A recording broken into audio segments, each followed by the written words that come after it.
Okay, recording. So since we're mostly here and we're on the topic, I don't know if any of you have um, seen the TV series. Wow, I'm already drawing a blank. First thing in the morning. 6 Feet Under. Did anybody ever see that show? It's old. I mean, kind of. Um, okay, two things. Um, One, it's a really good show, and you should watch it.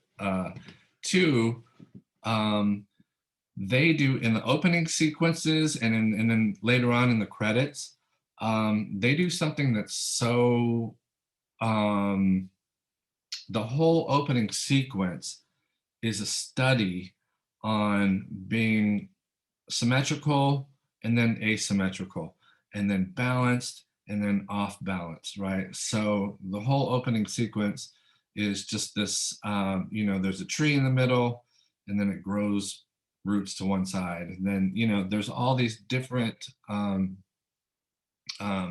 balances. They show a wheel, and then when the wheel moves, it sort of wobbles off to one side.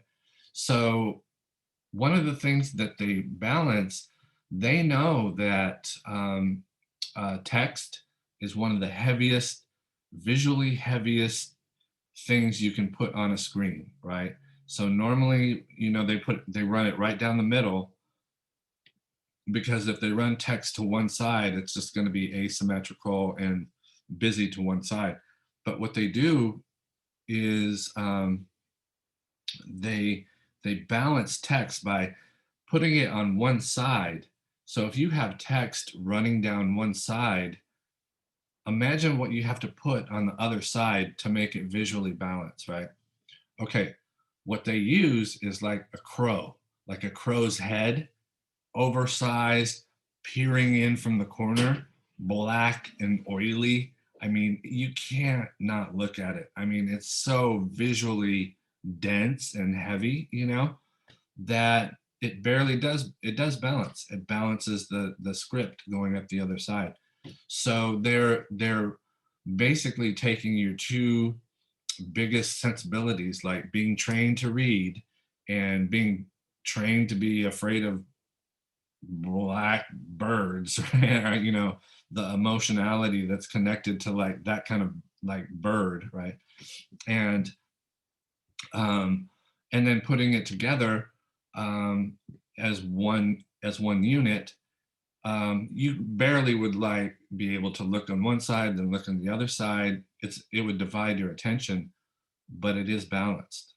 Okay, so you might be experiencing some of that with your designs and stuff. And so this week we're going to start composing, but you're going to start with cutting foam board and cutting shapes and trying to get as close as you can to your designs that you did last week, and putting stuff together where it's kind of you're composing, but you're also trying to keep an eye on what you're able to do with the knife, right? You don't want to compose so much that it's so intricate that you can't execute it with an X-Acto at home without any other tools, right? So you want to be aware of your sort of library or back stock of shapes as you design going forward, right? So if that means your design that you made last week, you have to adjust it, tweak it, simplify it. I've seen a lot of your practice runs, and most of you need to simplify, right? You're putting too much stuff in there. Okay, so let's see. So today, what I'd like to do is go over the reading, go over the film. Did you guys enjoy the film, the Maya Lin film? I think it's pretty good. I think it's every. I think it's very, very relevant, and it's. We'll get to the film. We'll get to the film later. But first, let's go over the reading, because I think there's some very important, my own cat's distracting me. God. Okay, go. Hey. Uh, that cat. That's Goff, by the way, named after the ex LA Rams quarterback who was traded. And so when Goff, the real Goff, got traded for Matt Stafford, I tried to name that cat Stafford, but the family wouldn't. The family revolted, so that's still Goff in the background. All right, true story. Okay, so I'm going to share a screen. We're going to look at the reading for this week. And one little note is that chapters 3 and 4, and actually chapter 2, that's the most reading I'm going to assign you this semester. It was a lot, and I understand it was a lot, but I wanted to get the elements and principles down kind of in the beginning, right? Kind of all at one shot, because when we talk about them together as one unit. And so it wouldn't be worth it to like talk about the elements last week and then the principles this week when it all gets mashed together, especially when you're starting on your project. So that's why I assigned it that way. I think the next chapter of reading is only a few pages, so it'll go really fast. I don't know why I'm apologizing for assigning reading, but I don't know. That did seem like a lot. All right, so let me share screen and the desktop. Okay, I guess I have to share my desktop. All right, there's my desktop. And my computer is super ridiculously slow. And all right.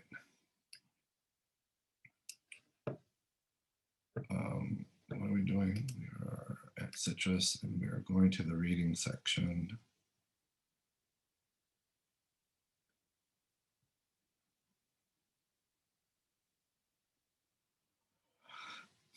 So again, I apologize for the delay. It's because everybody in the house is on the Wi-Fi.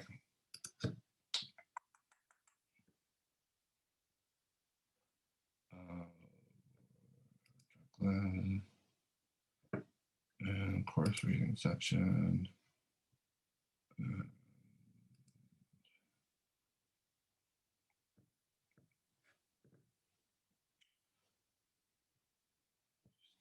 So we want to go to 70, 80.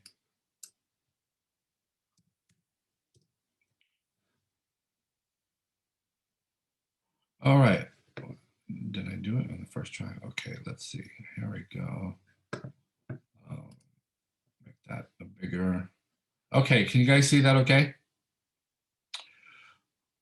Unbelievable. I did it on the first try. Yes. All right, so the good thing about this book is that it puts really relatable objects in the spots where I'm trying to describe the most sort of like mundane and banal points.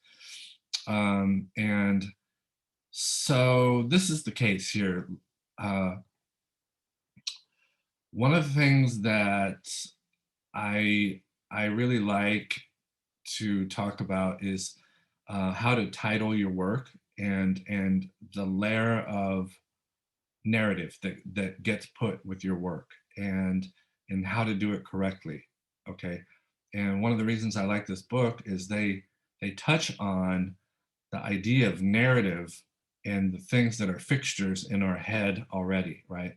So the so Kohler, is that his name? Kohler, yeah.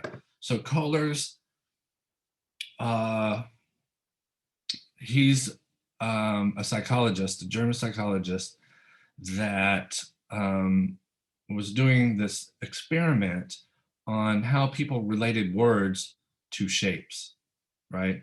So he gave people these two shapes. You guys did this, right? Or saw this? All right. One of these shapes is called tekete.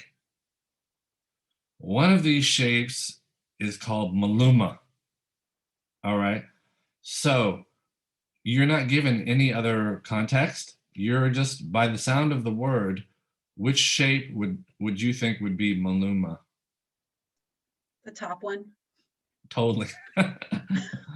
Because maluma has M's and easy round. It's it's sort of a roly, roundish word in my Also, opinion. Maluma also kind of like the last part sounds like lima. I think of a lima bean, and it totally looks like a lima bean. Right. That's true. Yeah, I didn't see that before, but that's absolutely true. And Takete, Takete has like T, like sharp sounds, and K, T, K, T. So Takete sort of bounces back and forth like this, right? So that the drawing exercise is exactly this idea, right? Where you're trying to put on textures and shapes that match something in your head, right? So if that something in your head is Maluma, then this seems like a more obvious choice, and Tekete seems like this choice. Now, that's not always true. So, for example, when I listen to like country music, I mean, I grew up in Texas, right? So, when I listen to country music, I get really, really apprehensive, nervous, um, not relaxed, not I don't it makes me upset in a way that doesn't the intended consequence of that kind of country. I like country music, but not that kind, right? And so that kind of country music gives me anxiety, like right immediately the second I hear like the twangy whatever. So it's not always true. This doesn't always work. Nothing's absolute, but on average, you can get it right. Okay. Okay. Um, Another thing where the book gets it right is the cube, right? The cube, they go on and on about the cube, which is quite interesting. And you see what the cube does. It demands sort of this it your visual attention. It has a visual weight and a physical weight that's sort of maximized in a way, right? And it doesn't give you if it's a big giant ball, that's a different kind of volume and it's slightly more dynamic, right? But a block that sits flat on the floor um, is going to give you a visual weight and probably even an actual weight that's heavier than anything else. All right. A lot of you commented on the square watermelon. This is a something that the Japanese are really. This is something that they. It seems typically Japanese to me to do this, and to put a bow. I mean to wrap it in some way. Also Japanese. Um, okay, about the block, you can see the physical weight, right? This is interesting because it looks like it's called Na, which is I think a good title, right? That means something's been chewing at these things, like gnawing at it or chewing or scratching at it. So that's a layer of narrative in there that makes it interesting, in my opinion. So then you start to wonder about, okay, what's actually chewing on these things? And, it can't be human or can it, right? So those are the questions with this kind of like, um, I guess you'd call this contemporary or I think this is clearly contemporary work. All right. I'm just going to talk about these two things right here and then skim the rest of the reading. But I did want to talk about.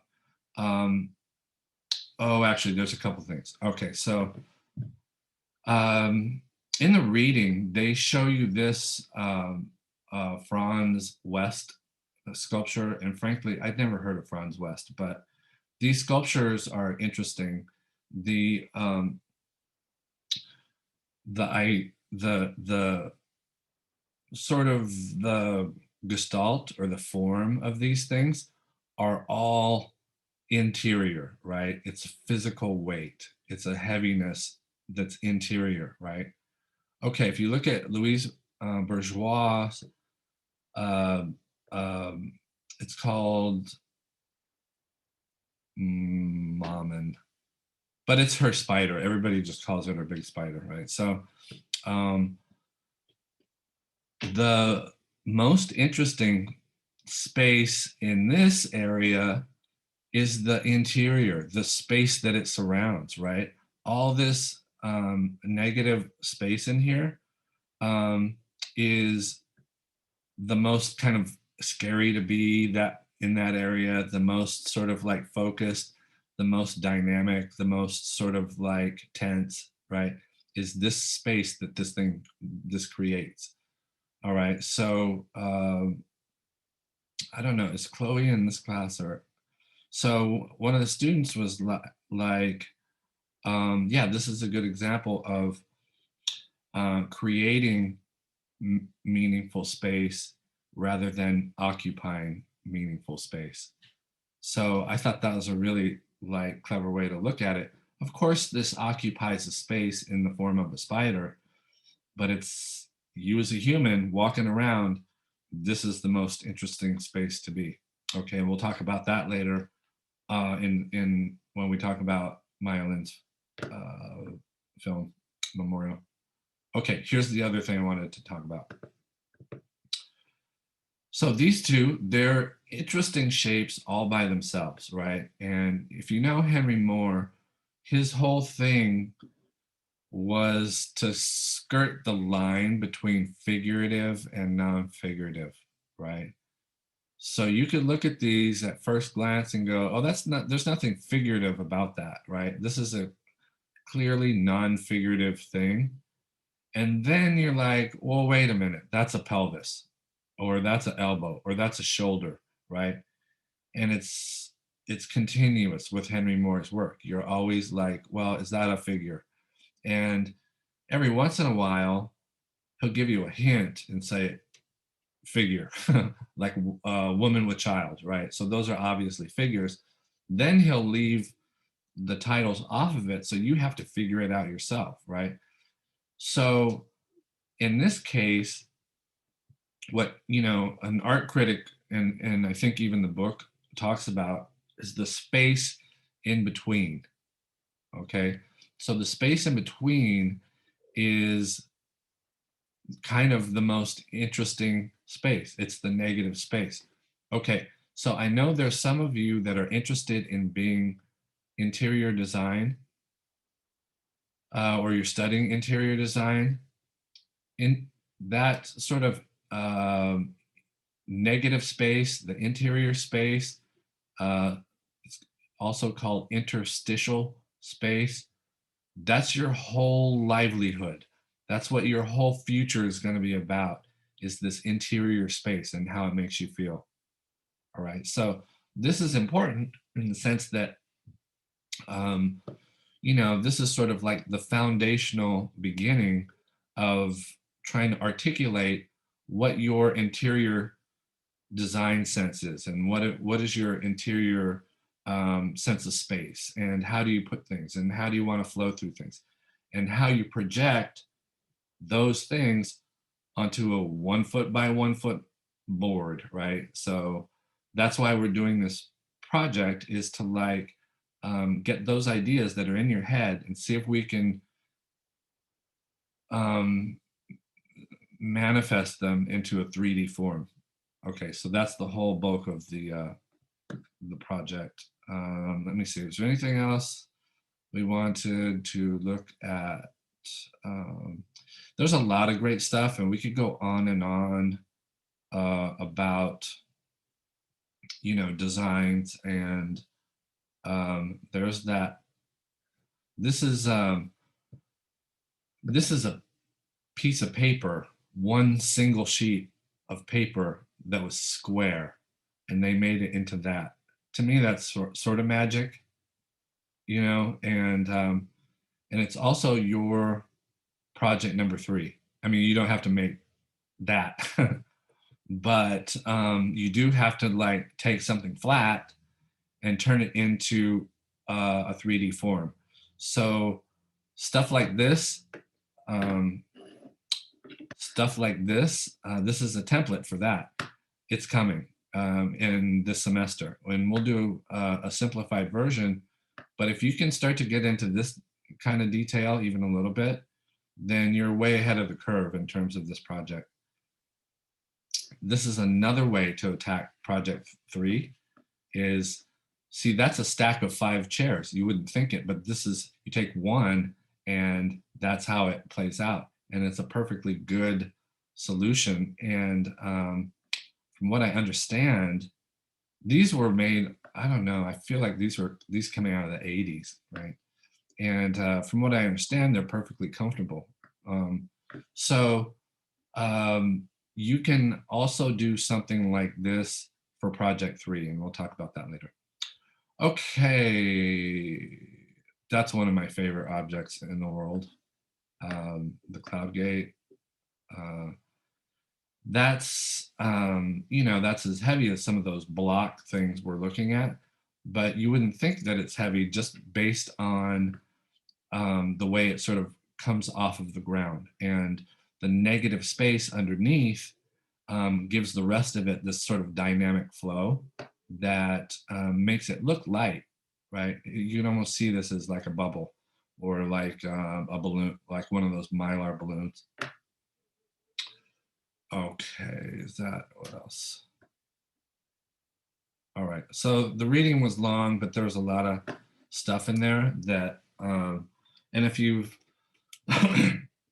I know that almost all of you read all of it because of your comments, and I could tell that you really put some thought into it, and I appreciate that. There's a couple of you that were like, I feel like you just sort of mailed it in and just put sort of like obligatory sort of words on it, and those couple of people, I hope you you know, try harder. That's all I can say. Do a better job.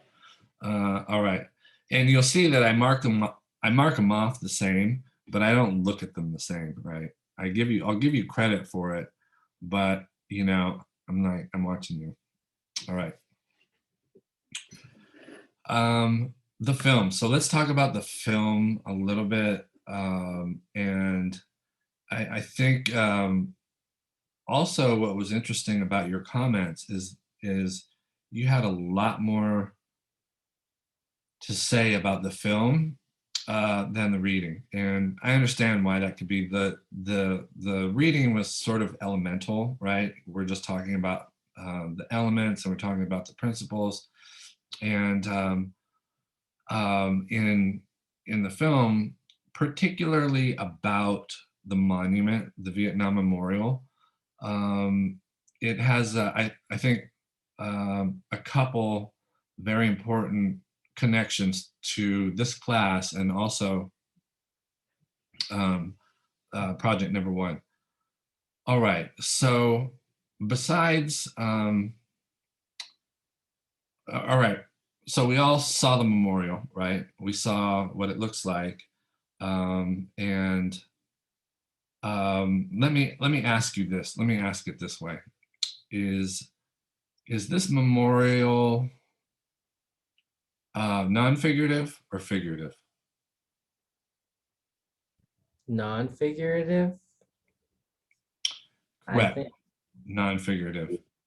Yeah, it's non-figurative. Although people were trying to make it figurative, right? They called it a boomerang, right? They called it a scar. That one really angry guy, he's like, it's a scar. And so there was kind of a proclivity to make it a thing, right? All right. And if you noticed, all the people that were against the monument in the first place, they wanted a thing there. They wanted some sort of thing, right? They wanted a helmet or a boot or a flag or, um, and what they really wanted was nostalgia, right? They wanted to go back and remember the romanticized version of whatever happened, right? You know, the memorial isn't going to be a Vietnamese man with his brains blown out, right? They're not going to do that as a memorial. You know, it's going to be something related to like some heroism that probably never existed. Okay, so I think like the genius of doing it this way is you take the nostalgic part out of it. You take the looking backwards kind of out of it, right? And okay, let me ask this: when you, if you were to go to the space and and it's basically like a big sort of triangle that was dished out, and I think it gets to about 10 feet or maybe a little higher at the apex of it. Um, so when you walk down in there, what are you dealing with? What discipline, besides architectural landscape, what discipline are you dealing with when you walk down into a space? Because psychological. Oh, that's definitely true. But what occupation? Mm. Music.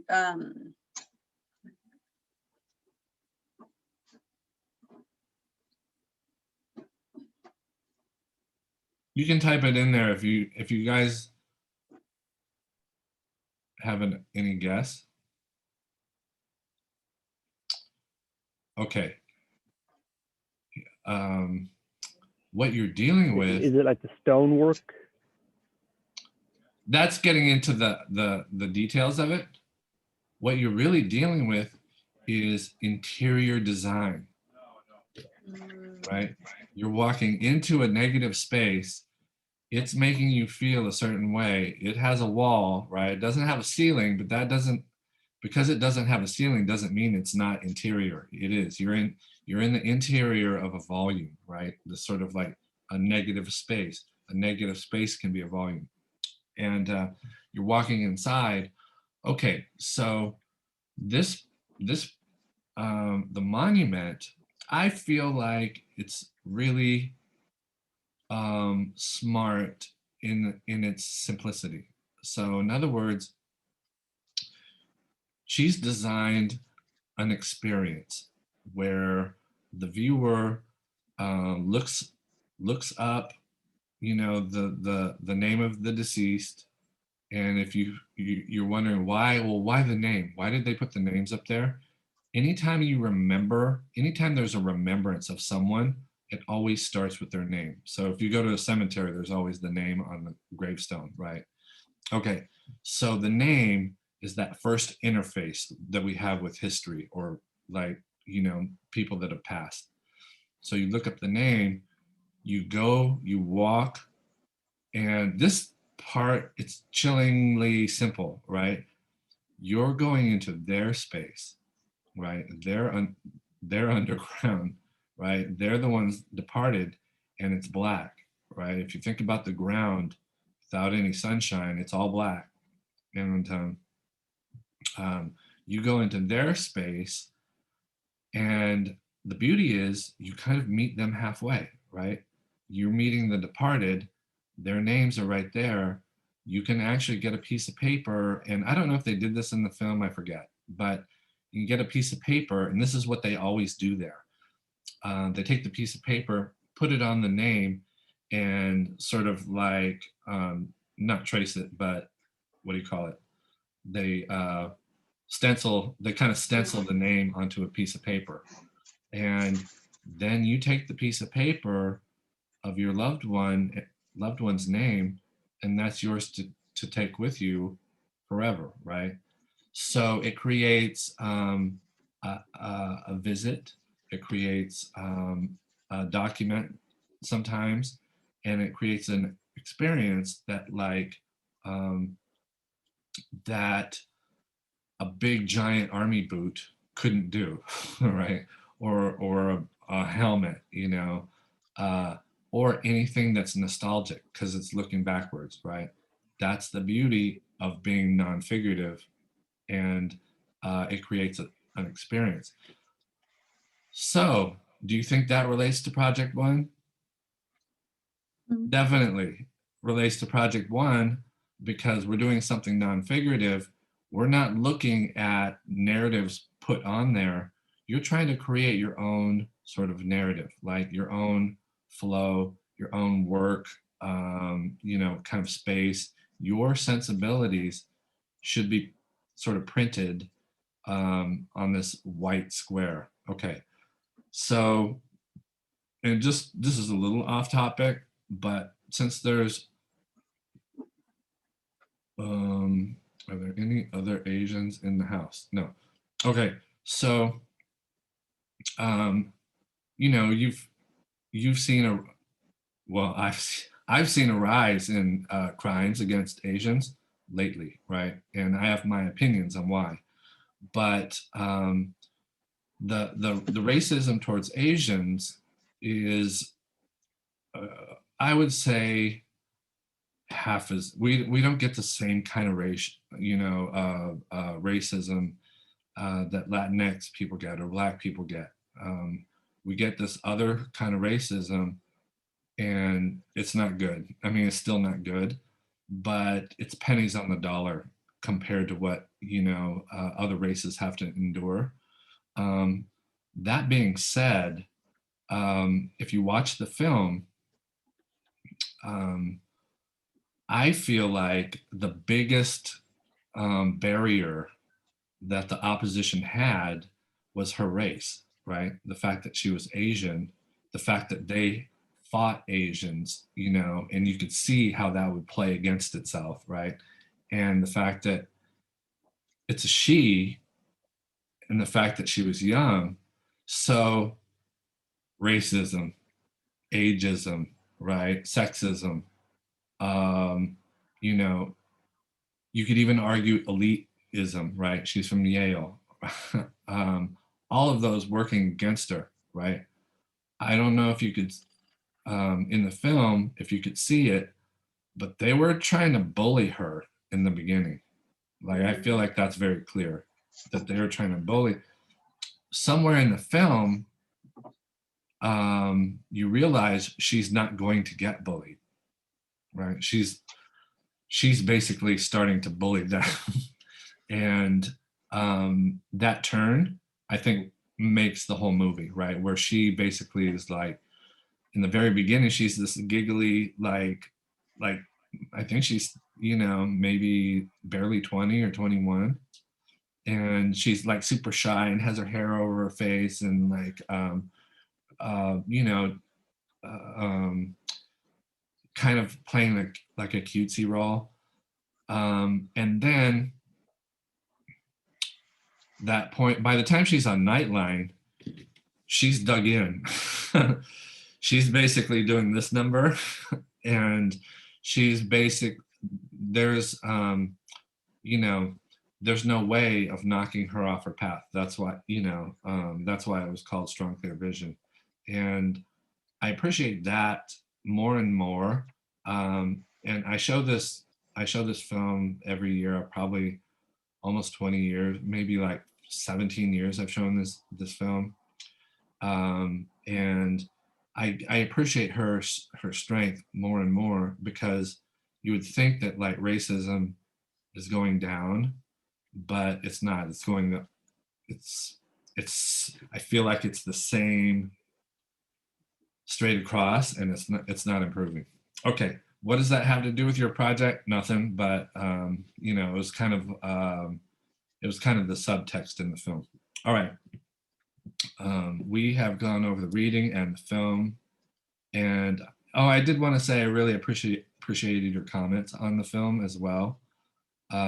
It's um, it's perfectly like apropos to the first project. And the first project, I actually bend it a little bit so that it sort of syncs up better. But if you get stuck on your design and you're thinking like, well, okay, um, I could do this, and I could design this so to my professor's aesthetic. And I'll say right now, don't do it that way.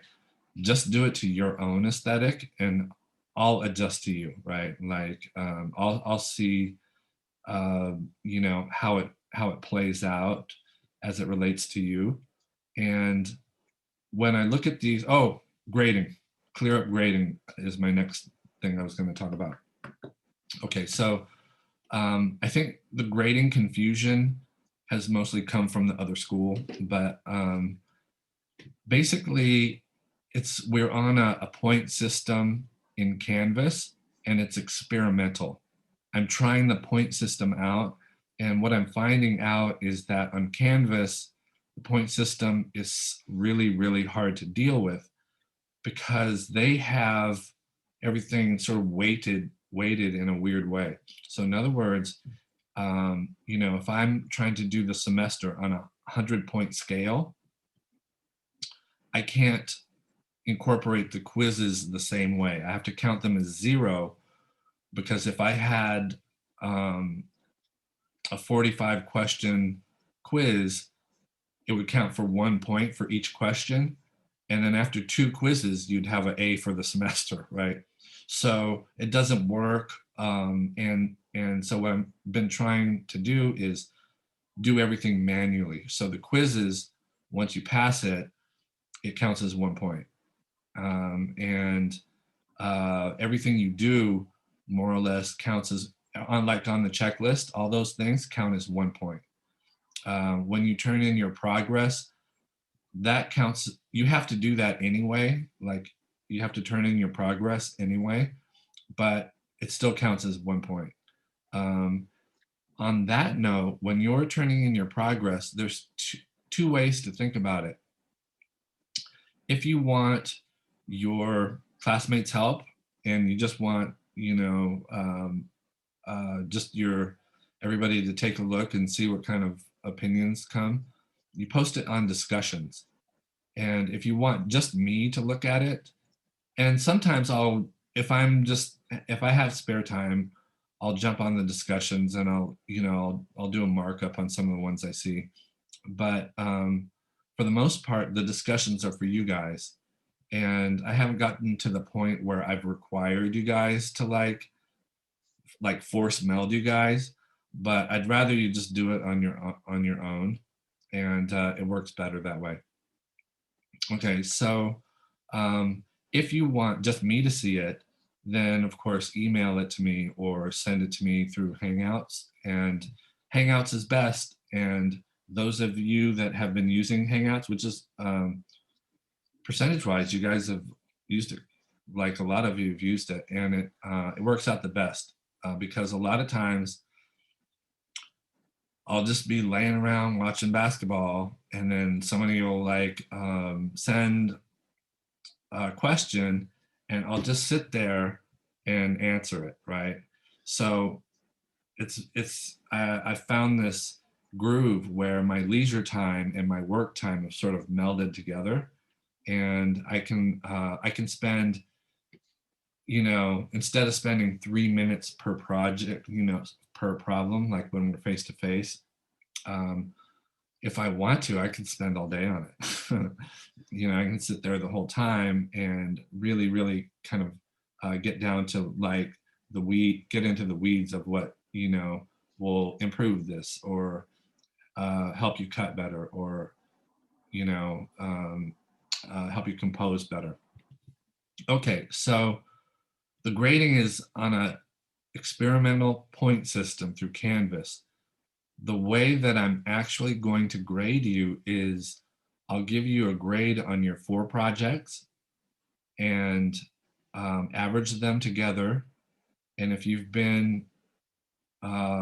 if you've participated and you've helped other people and you've commented on stuff, then if your project grades averaged a B, then I'll bump up your final grade to an A. So if you're a good citizen and a good classmate, you'll go from a B to an A. All right. If you came to the meetings like this and you did your comments and you posted a comment here and there, but you also missed class here and there, um, then you'll get a neutral, which is like whatever your project grades were for the semester, that's your grade. All right. If you're annoying in some way, or you don't participate, or you're disruptive, and clearly nobody's at check minus. And I don't even remember the last time I had it. Oh, I do. I had a check minus a couple semesters ago. But that person actually tried to cheat. So that's why I gave him a check minus. But short of that, you'll probably get a neutral. And this is why some people say it's hard to get an A in this class. And that is to get a check plus, you really have to engage and you have to write a lot of comments and you have to help people. And what happens kind of equally is that you just get an A on your projects and you get an A for the semester. Okay, here's something I want to tell you. I don't know if I mentioned this. If you get an A on your projects and you're a good citizen, you're a good classmate and engage and all that, I give you in my records, I'll write down that you're an A plus student. In other words, of course, Canvas and Wingspan and Citrus, you can only get an A. That's on your transcript. That's as high as it goes, right? Okay, but in my records, if you're an A student and you're a decent person, I'll give you an A plus. And that's significant because when and if you ask me for a letter of recommendation, and I wrote 4 yesterday, so this is how often that this happens. So when and if you ask me for a letter of recommendation, the first thing I will put on there is that you were an A plus student and that you succeeded. And I only get like a couple a semester. Sometimes I only get a couple every year. And sometimes I go through a whole year where I don't get any. So it doesn't happen that often that you do excellent work and you're an excellent human. um, uh, but it does happen. And if if you ask me for a letter of recommendation and you're one of these people, I will make 100% sure that you get recognized for that. Okay, so that's that. Um, on the other hand, so another Citrus student, this asked me for a letter and didn't tell me that her last name had changed, and I couldn't figure out who it was. I was so confused, and I looked and I was like, oh, can you send me some images? And I remembered the images, but I still couldn't figure out who she was, And then I don't know how I figured it out, but oh, I know the new emails were a different name than the old emails, and so I figured it out. But in that case, I was just basically like, it wasn't a custom.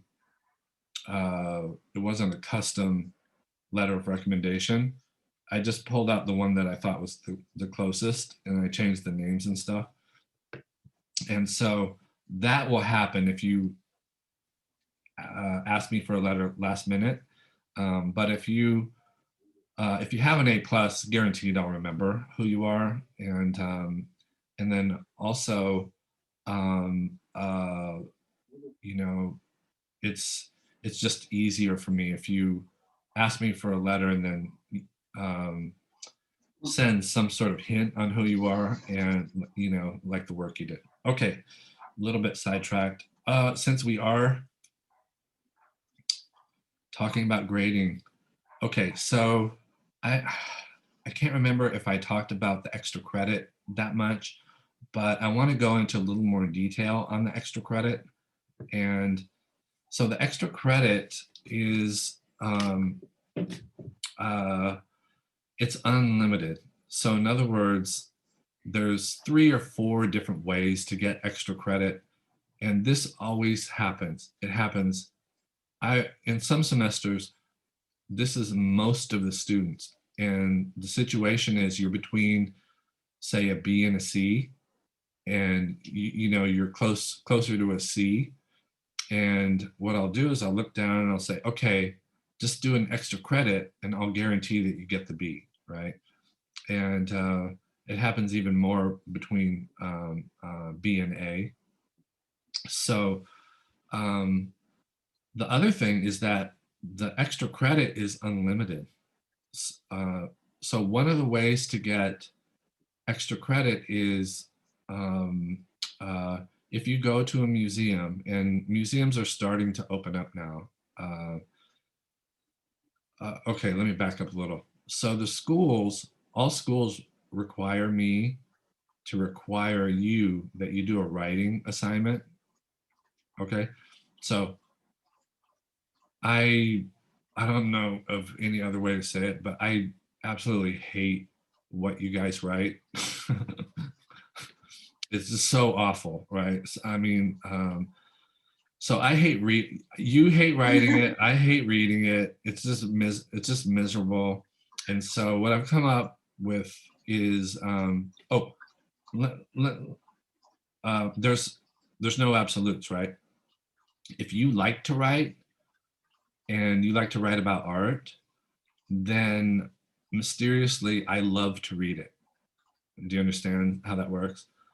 Okay, because if you're interested in writing, I'm also interested in writing and reading, and I read a lot. So if you write, if you like to write, then absolutely that's a way to get extra credit. You can write as much as you want, and I'll give you a point for each item you write on. So in theory, you could do like 100, or you could do like 90 essays and pass the class with an A, right?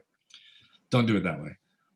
Okay, so the way I got around this writing assignment was that I can, as extra credit, I can ask you to go to a museum.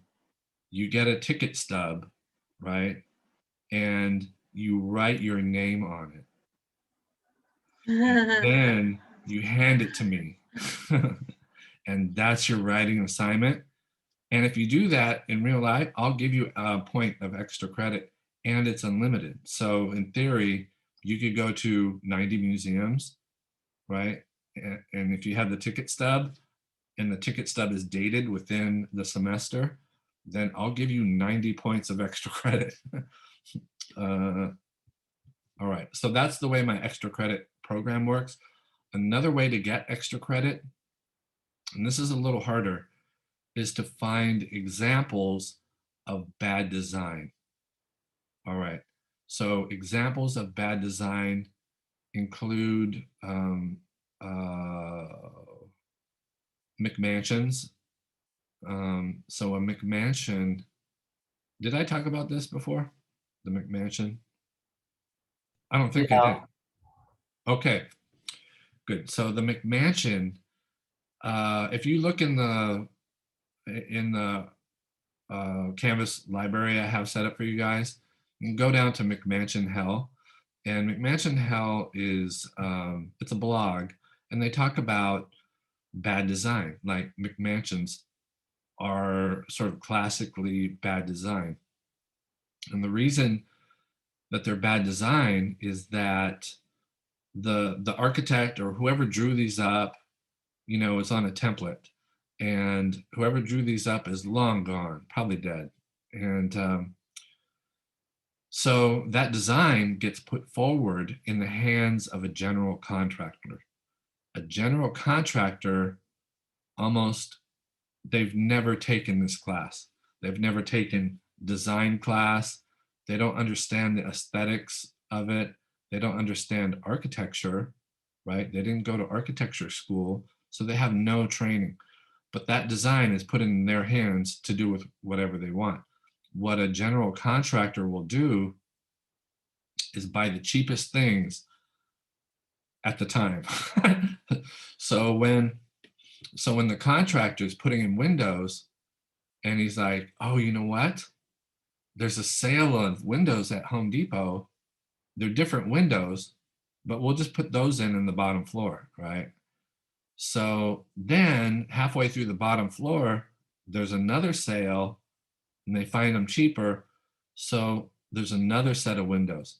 And literally in some of these McMansions, or they're called millennial houses technically because they were built around 2000. And these millennial houses, if you look at them, they'll have 6 different windows. There's one on Hill Street. If you look at it in the front, there's 6 different windows, and it's just for that reason. There was no architect there. There was only a guy with no design training making decisions.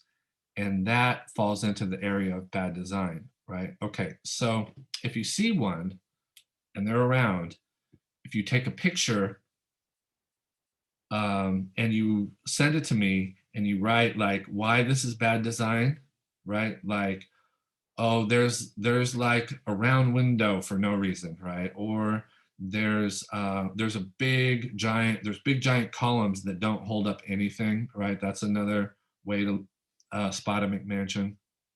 Cheap materials. If you write in there why it's bad design, um, and it's from your life. In other words, you can't go to the internet and just download examples of bad design. It needs to be a picture that you take from your life. Send it to me. Tell me why it's bad design, and I'll give you extra credit. Also, unlimited, right? So if you find bad car design after bad product design after bad architecture, I'll give you a point for each one. And that's fairly easy. So, um, um, I think I have examples of bad design in the extra credit if you look in there. One of them is at the Target in Pasadena. And have you seen that picture? Did I show you guys that pic? Okay, if you should look at that picture. I don't feel like doing it now, but if you look at the picture, it has like a brick wall that goes up, I don't know, 3 stories, maybe 30 feet in the air. Okay, the brick wall, in some areas, it has every like fifth brick taken out, right? And it's just to break up the visual space. I mean, I understand visually why they did that, but what they didn't understand was that they just created a ladder for kids to climb up 30 feet in the air. And I know that that's true because my son tried to climb it. And so it just basically was like, and I knew that was the case because if you look, there's one that was taken out that's about 5 feet tall. And if you look, there's a footprint on it, right? So you know that people were trying to climb it.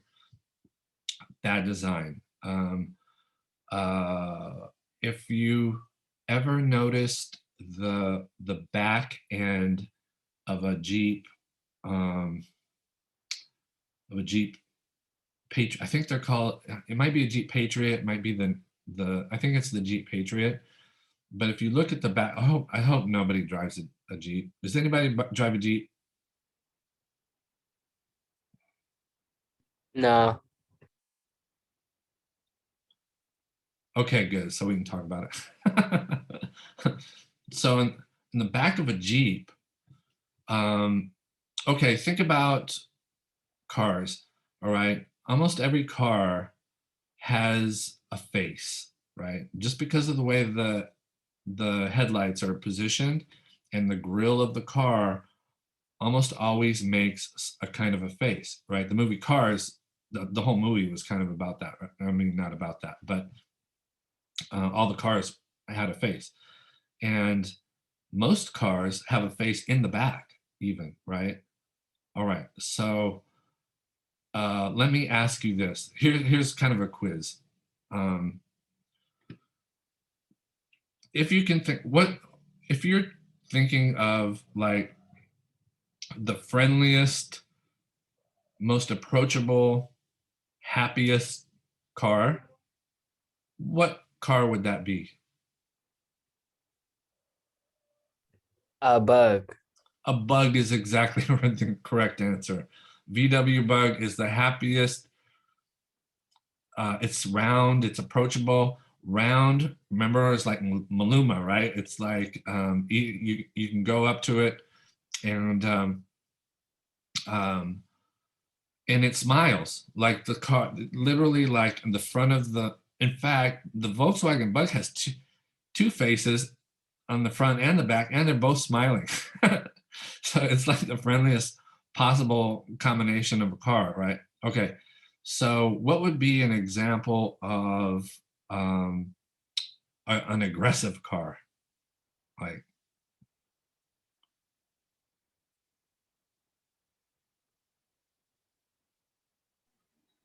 can you think of one? Think of like a furrow brow, like a grr. Mustang? I don't know. I'm trying Mustang. to. Mustang's good, Charger's good. All those they've kind of got like a furrow brow. They're their angle is kind of a more aggressive. They're very angular, right? They're squarish. There's sort of points to it. If you look at it in profile, it's like it just kind of like there's boxy shapes to it. All right, so that's absolutely correct. Um, the Hummer, right? The Hummer is basically it's a war machine. I mean, it basically comes from the military, right? And so it basically it's like the grill is almost like teeth snarling, so it's meant to look aggressive. There's a design to it, right? There was a thought to it. And it's not like, oh, Volkswagen's better than Jeep, it's just a design sensibility. And they're both effectively good designers because they got to that point. Okay, now to the Jeep. Um, the back of the Jeep, in some models, it has the tail lights, which sort of function as eyeballs, but it has an X right through the middle. Do you know the ones I'm talking about? You've seen them, right? Okay. When you're out and about and you're driving around, you see a Jeep and it has tail lights with an X on it. Okay. What does an X mean on an eyeball? Like Yeah, that's right. they're dead. Either dead or drunk, right? Muerto. Like that. It's like, okay. So think about dead eyeballs on the back of a car, right? Why would you do that? Why? I still can't figure out how it got past their design team. Somebody was like, "Oh, you know what? Yeah, let's put X's on the back. Yeah." And nobody noticed that they made basically like dead eyeballs, right? And if you look at where the trunk comes up, it makes a mouth, also dead. It's just flatliner. It's just a flat, like so that's bad design. And if you can, like as I described it to you, if you can describe similar design to me, I'll give you extra credit. Okay. All right. It's hard because you know, but they're out there. I'll just say that it's harder.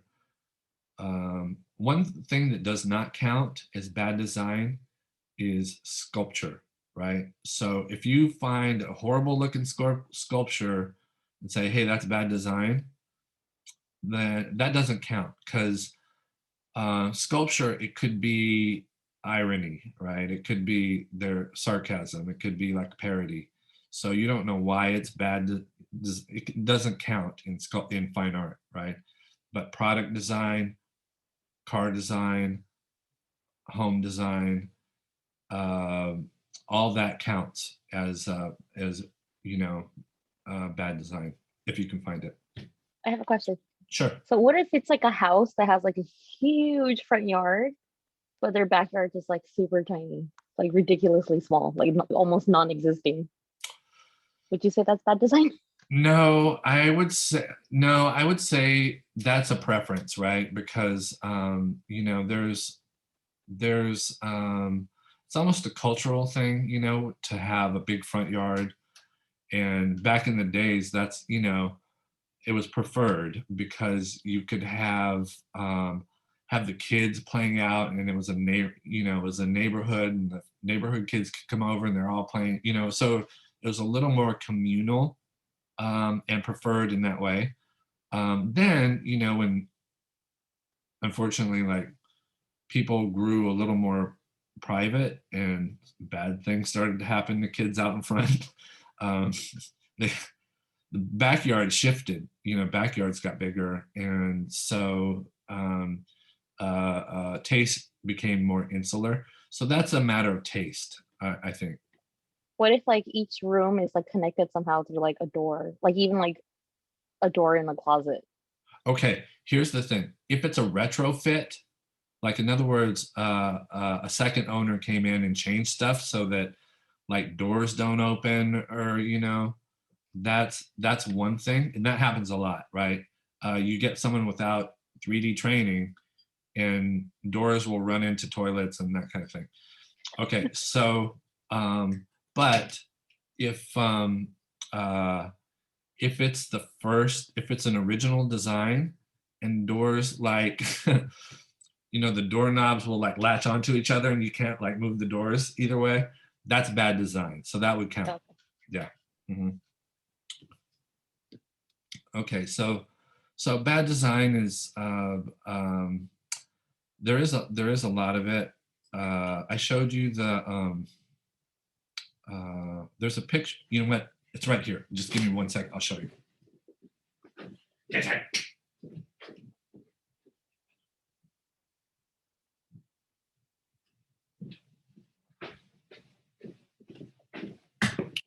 Okay.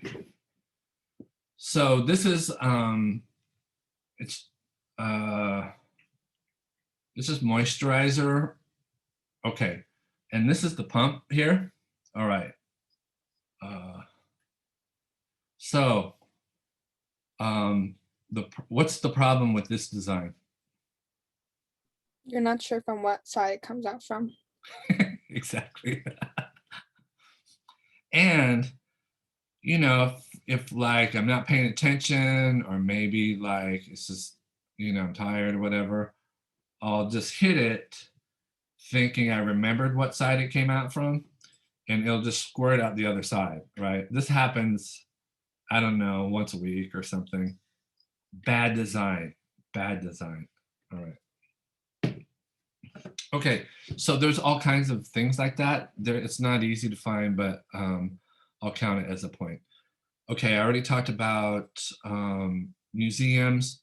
You can write an essay if you want. If you like to write, an essay will count, and you have to run it through. It's that plagiarism checker. I have it attached, but it automatically checks for, like, stuff copied off of the internet and stuff, and so you have to run it through that, and it has to clear like 25% or 75% of your own writing. And anyway, I don't get too many. Oh, also, if you write something, ask me ahead of time. Don't just, like, throw a paper on me, because then I'll suspect it's from another class. Okay. So those 3 ways. Oh, also, the 4th way is just come up with some extra credit, and almost always approve it. Like, if it's like, oh, You know, I I want to build this thing, and it's not really an assignment, but I'm going to build it, and I'm wondering if I can get extra credit for it. You can bounce ideas off of me, and I'll almost always say, yeah, I think that'll work. Okay. Okay. So several ways to get extra credit. You can see my drift, right? I'm just trying to give you a good grade somehow, but I still want you to like try stuff out, experiment, etc. Okay, so oops, let me see what you guys are chatting about.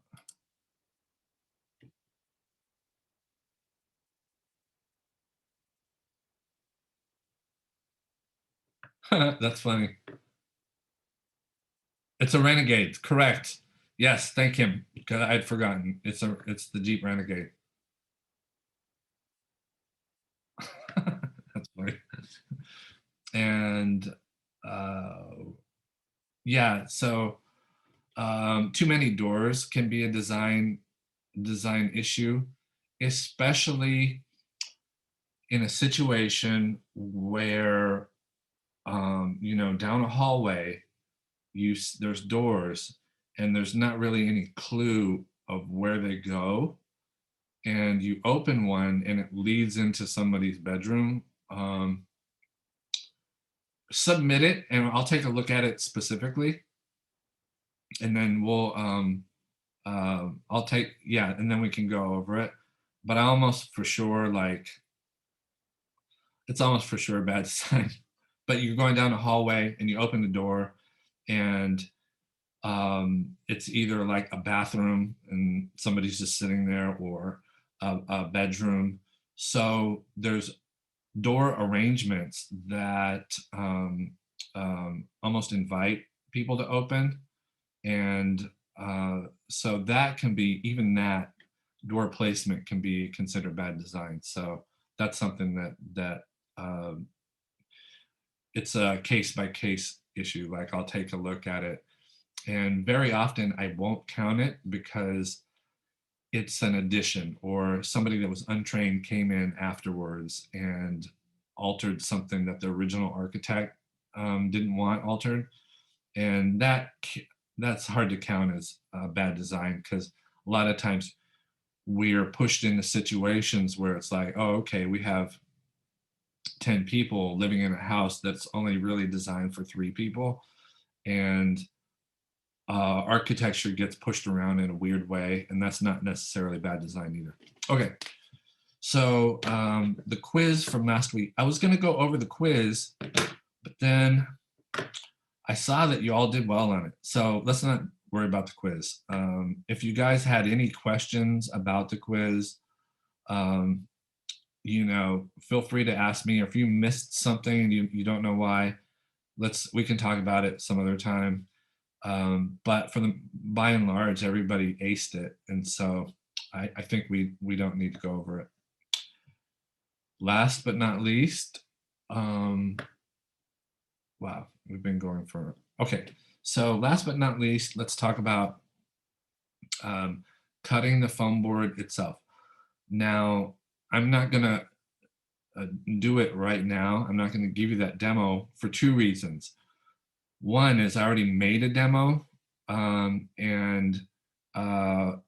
if it's not someplace obvious, I'll link it so that you guys can see it.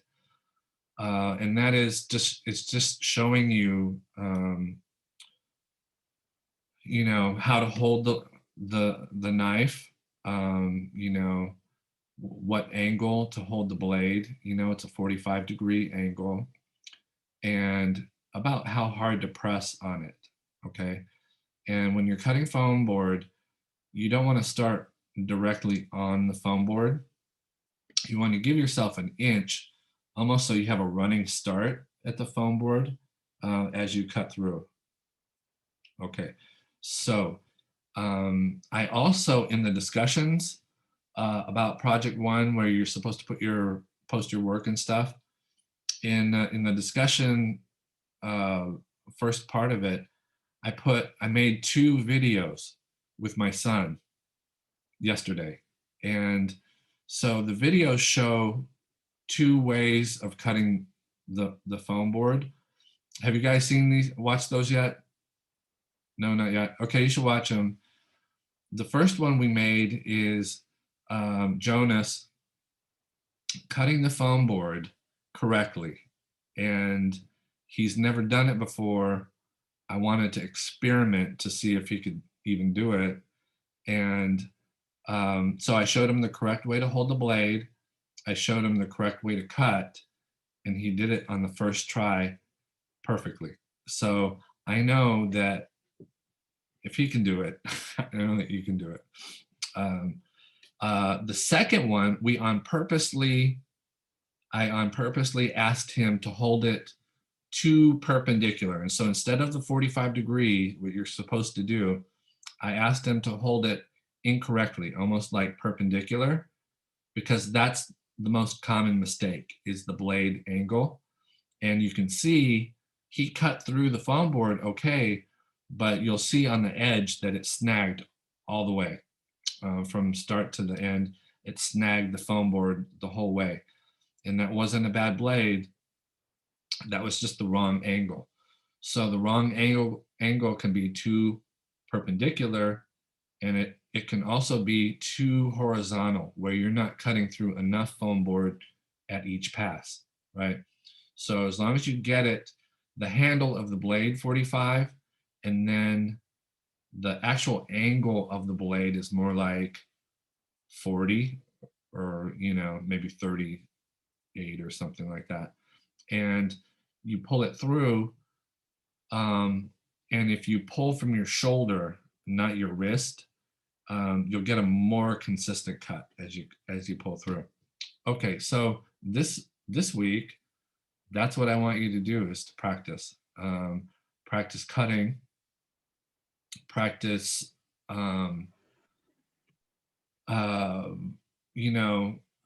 keep all your shapes, even the ones that you kind of like fail or get snagged. You can always trim them to make a different shape, right? And keep everything, because as you start designing and stuff and putting your design together, you can keep those shapes. And if we were in class, I would have you guys share pieces, right? Where it's like, oh, you'd have this big, again, not to get into politics, but you'd have this big sort of communist pile of foam board pieces, and you guys would take from it and share.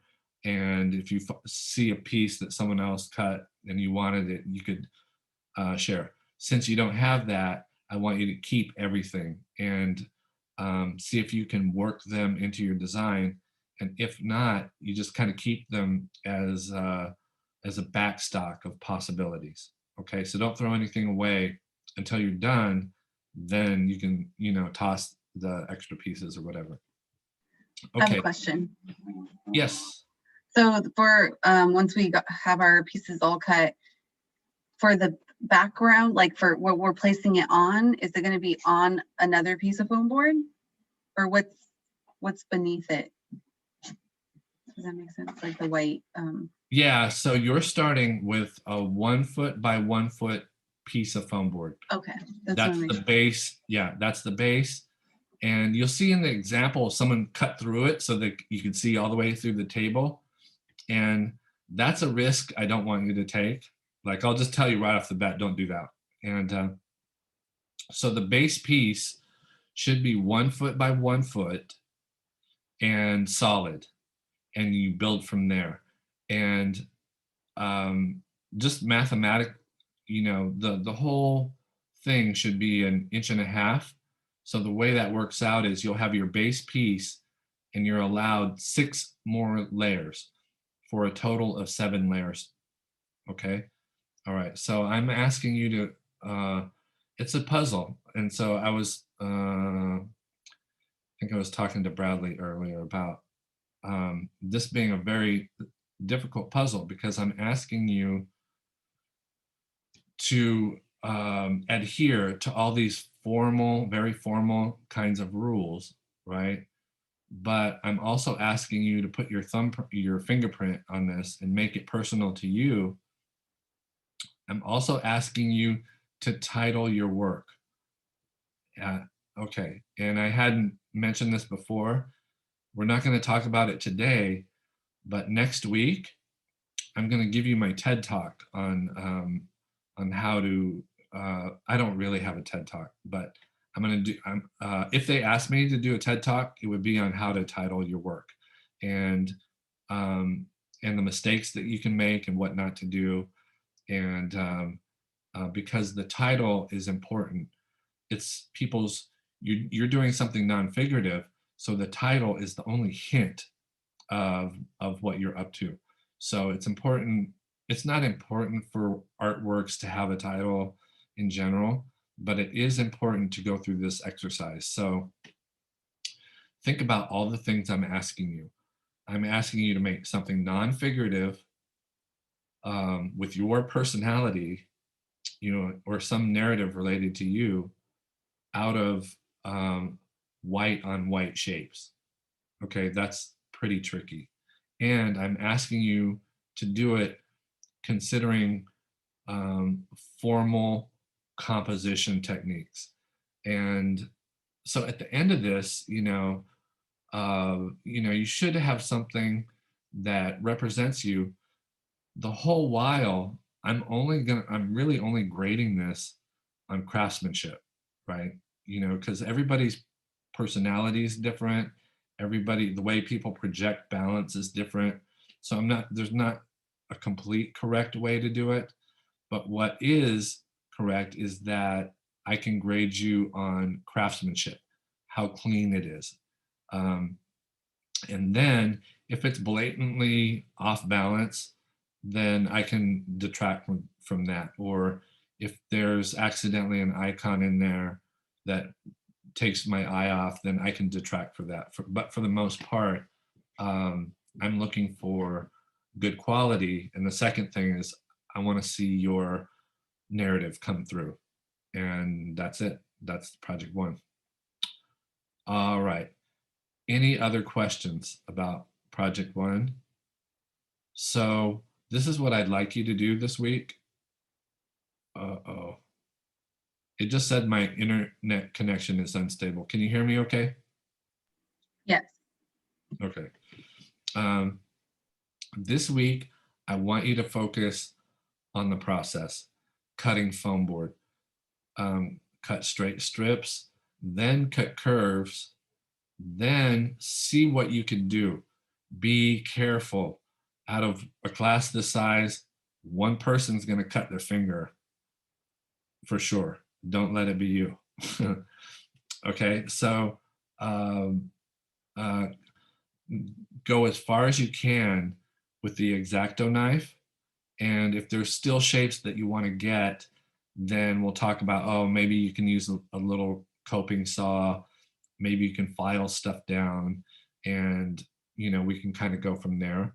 But this week, the name of the game is process. Like, get the technique down.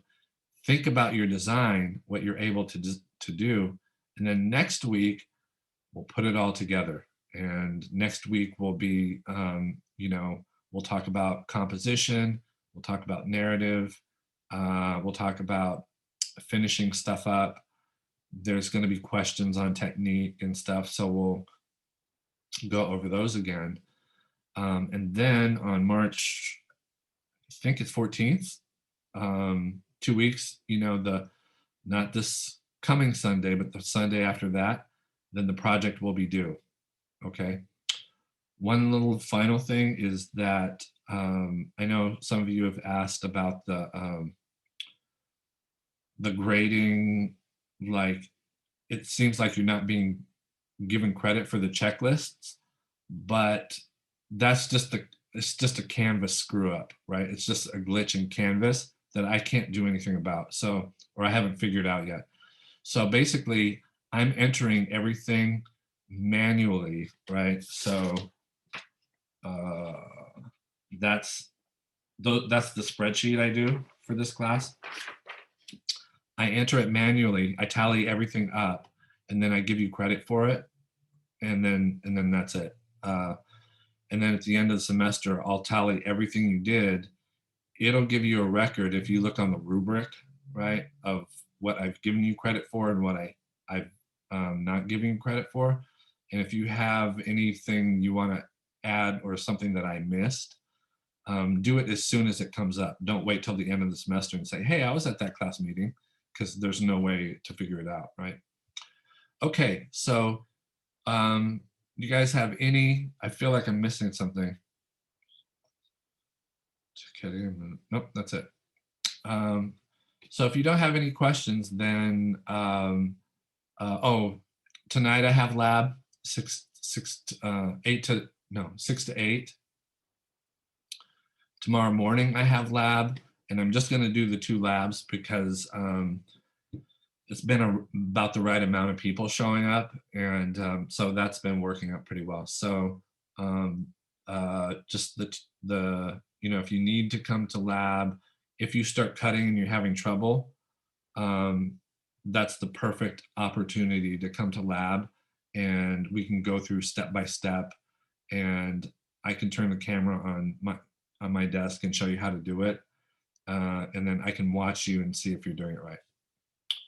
Okay. Okay, so have a good week.